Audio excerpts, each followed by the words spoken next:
Aron masusay kung unsa kaandam ang nagkadiya mga ahensya o sa Sea Class Rescue Exercise Ipahigayon, ugma sa hapon. Siluan meron din sa report.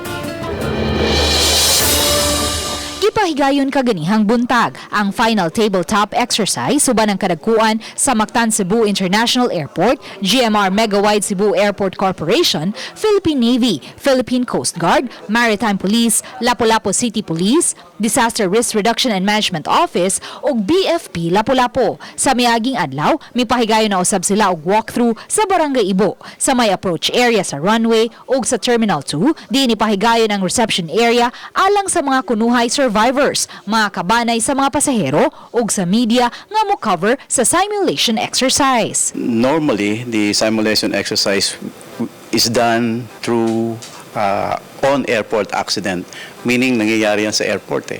But then, itong scenario na to is involving aircraft that landed in the sea.